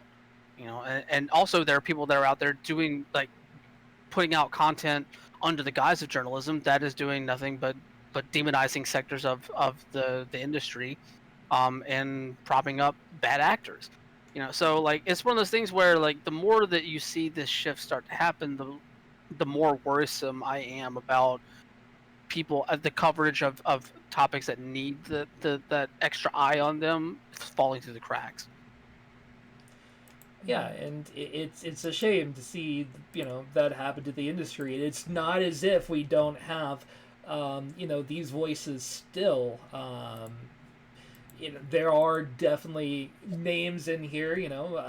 Rebecca Valentine being one of them. People who are continuing to be journalists that really make a difference within the industry. By the way of producing real content rather than just another person putting out a review. Yeah. So it's not like it's a dead art by any means, and like you said, there's always more H-bomber guys and people out there who, if you're looking for individualist responses, are still making great content out there as well for looking at what is art. But yeah. All right, we flogged our sad sack too long. Well, it's funny that we talked about that first, though, because we're leaning into a story now that kind of speaks to the ideas of actually having people that know how to report on things, properly reporting on them. Because I swear to God, the people that were out there preliminarily talking about this as a hostage situation before understanding all the facts around it and hyping up the panic and tension around this, you weren't doing anybody a service. Oh, absolutely not. It does turn out now, after everything has gone through, that the hostage situation at Ubisoft there never was a hostage situation. There were threats that were called into police, but because of the build on this and the fear from that, there were huge amounts of police that came into the Montreal office here at Ubisoft for what was essentially just they pulled a bunch of people out of work. Yeah, there was nobody holding hostage, and a lot of media sources at the time were talking about a hostage situation, that they actually had somebody in there holding people hostage, and that it never actually happened. It was just a report somebody put in, and then it kind of ballooned. Other people reported the same thing, and yeah, just a really weird game of telephone going on here. Yeah, I was just gonna say that. It sounds like it was a game of telephone that's gone horribly, horribly wrong. Absolutely. Well, yes and no. Like it's interesting because like there are multiple outlets local to Montreal that were reporting that there were multiple 911 calls that were made regarding this, including one that seems to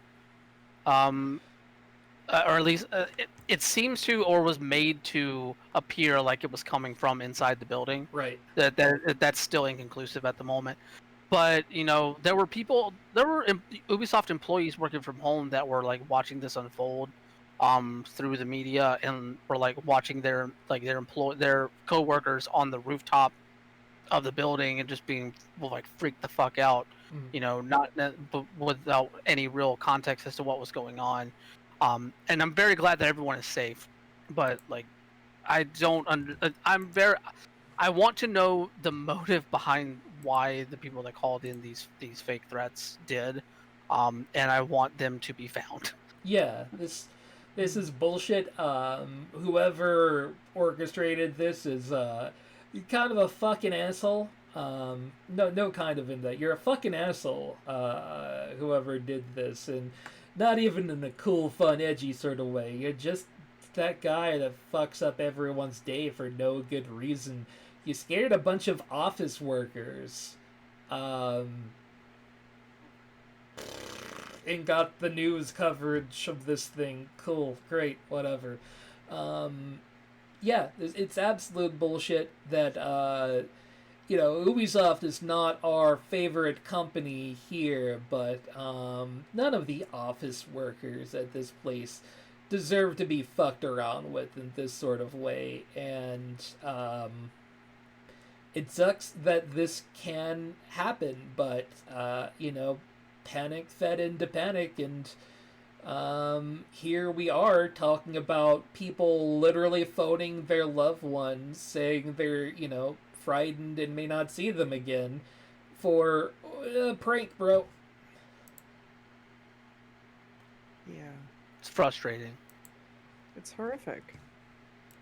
Yeah, there's no good to come out of this story whatsoever, other than the people at this company are all fine, so everything is good. Nobody got injured, even in the panic. And considering that we're still in the middle of a pandemic, the vast majority of people were working from home at that time, but still, a couple hundred people were at work, and it sucks.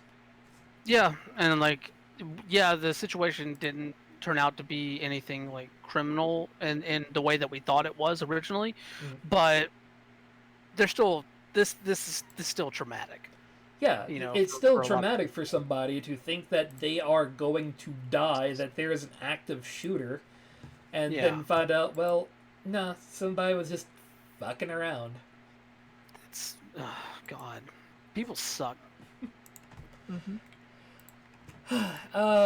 But our last story of the day, heading back to GameIndustry.biz and James Batchelor, Apple's countersuit against Epic in the case has been thrown out. That the judge basically said that you have no facts in your countersuit. And we are tossing this out, and we are just going to be looking at Epic's antitrust case against Apple. So, yeah. So it's an odd thing. So part of Apple's countersuit was thrown out with this. Basically, Apple countersued Epic after the big Fortniting of whatever bullshit they think they did for the game. Fortniting, I like it. Yeah. So after all that, Apple countersued Epic, claiming breach of contract and also theft, based off of them circumventing the 30% fee that they collect from people using the App Store. And apparently the judge kept the breach of contract in the countersuit, but threw out the theft thing because it's like, y'all, come on, this isn't actually theft. You can't this is not actually theft. This is an antitrust case and a breach of contract case. That's it. So that was thrown out. I think that was expected to be thrown out, honestly. So I'm glad that we're getting down to the nitty-gritty. This is an antitrust issue and a breach of contract issue between these two. So yeah, unsurprising, but also still makes some headlines. Keeps this in the press as we head towards a case that's probably not even going to get underway until the middle of next year. More than likely, yeah. Yeah. I mean, it's been interesting following this. And I mean, I guess, like, I can see Apple's thought of going with theft, but then again, that's also presumptive income. I absolutely, can't see any major news around here where somebody decided that something was stolen and decided to have no proof of it, but wanted to go along with it anyway. So there's absolutely no precedence in this going on outside whatsoever. So, this is definitely an isolated case here. Yeah, definitely. I am not bitter. You know, throughout all of this, right, there is one thing that has occurred to me. Epic What's that? could have avoided all of this. Because their big thing is that when people buy V-Bucks either through the Google Play Store or through the Apple App Store, there's a surcharge, right? Mhm.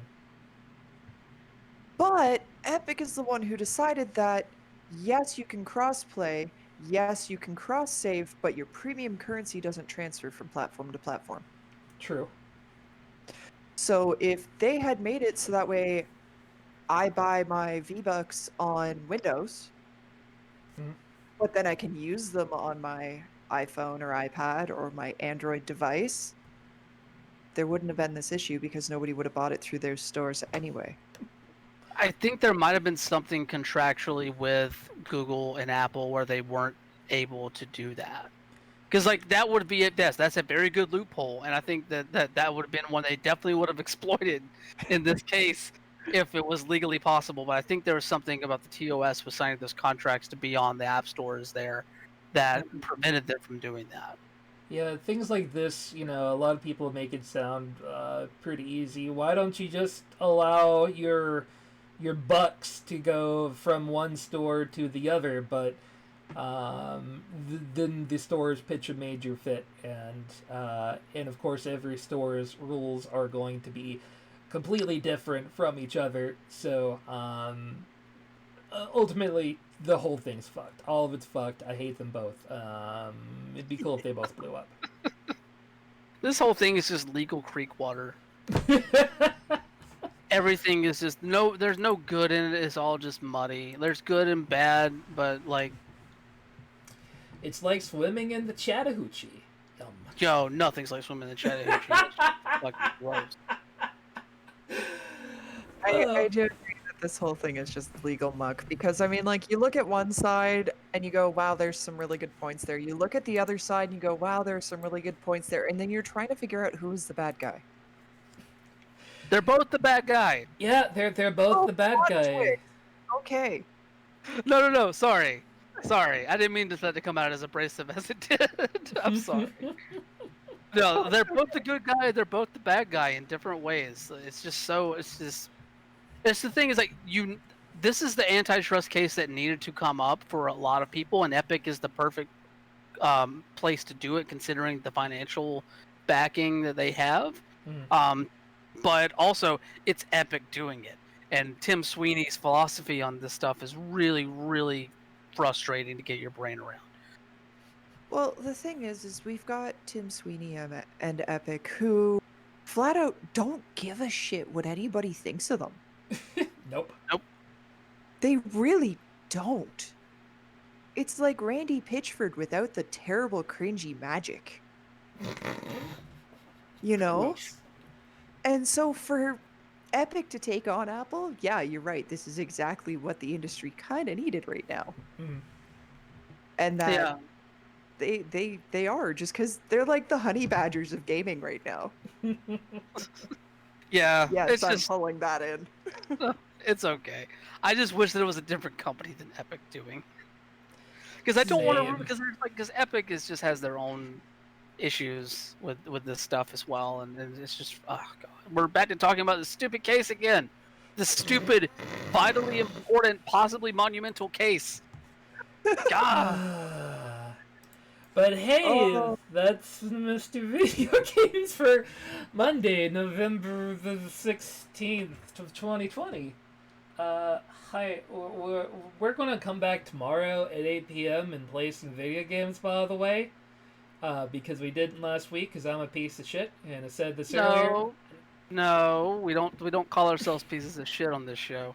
No, you're a human being who very desperately needed sleep. That's Uh, right. Okay.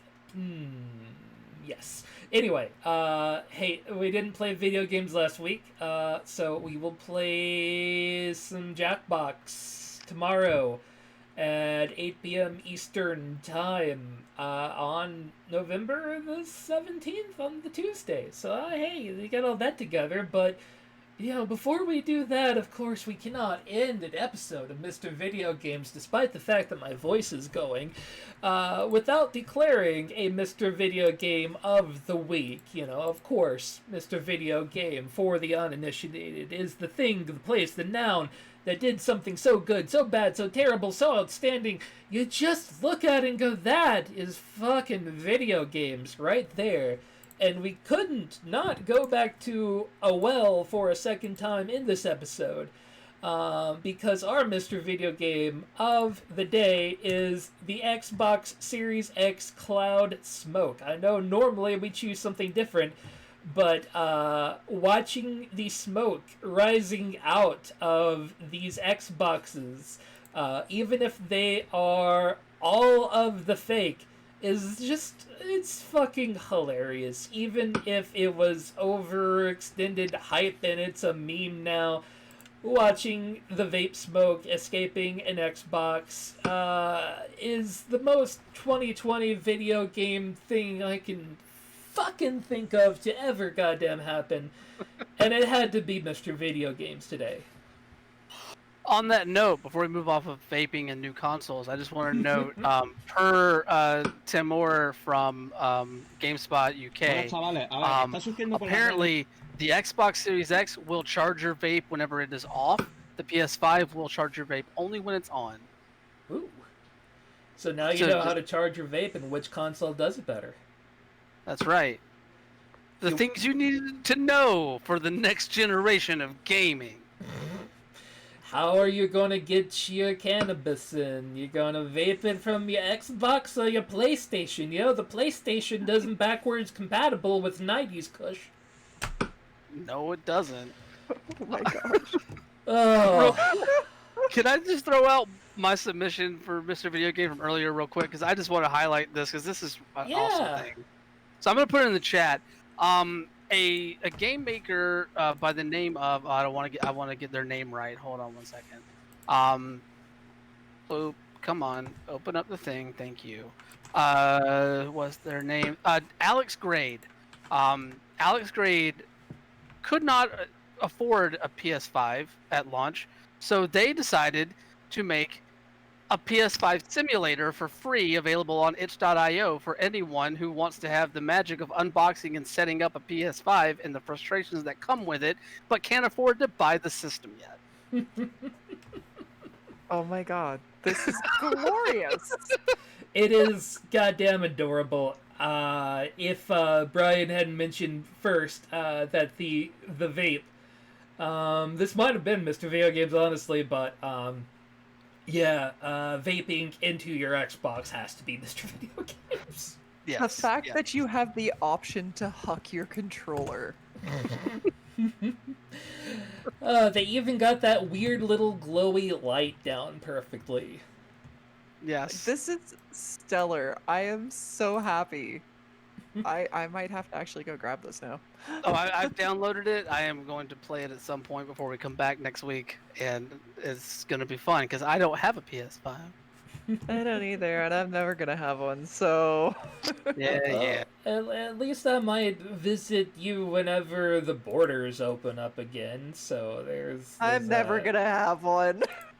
The borders are gonna stay closed forever. The U.S. is a fucking parasite. Anyway. How'd that million MAGA march go, fuckers? Oh, there is a whole All right. million people. Absolutely. All the Totally. people. Well, hey, thanks everyone who actually sat through that whole episode today, despite the fact that we had to rush into today and having technical problems. Hey, we appreciate all of you, and it's still a fun fucking episode anyway. I enjoyed myself. I hope you guys did too. Hey, Lady Merowyn, you got any final words? Well, as always, don't forget to love each other from a socially distanced perspective. Because, this shit's spreading again and I don't want it. Stop. Wash your damn hands, wear a mask, be the change you want to see in the world, and honestly, just be cool. Please. Can you tell I'm fried? We're not all fried here today's episode. Not at all, no. No! It's a final brain cell. What is your final word today? Well, I second everything that Merowyn said, first off. Secondly, I can't be fried because I have stuff coming out this week. Over at Outsports, we are doing a lot of coverage and articles for Trans Awareness Week this week, and it's been a good time. I have some stuff coming up later in the week for that. Also, you can follow me on Twitter at WonderboyOTM to see where some of my other writing will pop up other than Outsports.com from time to time. Also, you can check out my queer pro wrestling podcast that I do for Outsports called LGBT in the Ring. That comes out every Thursday on the Outsports Podcast Network. Just search Outsports in your podcast service of choice, and you'll get it popping up there. We have a different podcast every day, basically, but mine is on Thursday, and mine is about wrestling, and I enjoy it because I'm a nerd. And outside of that, yeah, I think that's it for plugs, honestly. Like, I don't know, it's been like over a month since I've done one of these sign-offs, and I'm out of habit, I think. Which is odd because I do these sign-offs every fucking week on my other podcast, LGBT in the Ring, every Thursday on the Outsports Podcast Network. So, I don't know. I guess y'all stay messy. That's what I say on the other show. Y'all stay messy, have fun, but do it safely, and don't charge your vape on your Xbox, but don't vape with your Xbox. I say as I vape right now. Yeah, we had fun today. Thank you everyone for coming. Kelverin, Giant Pie, Lilac, Graves, Nomi, Sans the Cat, Chiefess. Hey, all of you guys, it is so good to hear from all of you every Monday. It's good to be back to doing the show routinely. Thank you all for coming today. We look forward to having routine episodes more often, and of course, coming up at the end of the year, we'll do our top games of the year like we do every year and talk about what was good. Crap nuggets, I actually need to, start playing games again. I have to go back and look at what I've played. I have forgotten so much. A lot of the stuff I've played has been, it came out years ago. I try to think about Final Fantasy VII Remake. Didn't that come out last year? No! It wasn't that was even, March. Yeah, it wasn't even the very beginning of the year. This is the year that has taken approximately 5 years. Yeah. Yeah. Join us in the Discord. We love talking to you guys. Follow us on the tweeters. We enjoy doing the show because you guys enjoy listening to our dumb voices. And of course, we just love talking to each other anyway, so we probably do this anyway, but, Agreed. Yeah. Whether y'all listen or not, we're still gonna talk. We're all very tired now. I'm gonna go drink some water. Good night, and have a pleasant tomorrow. Bye.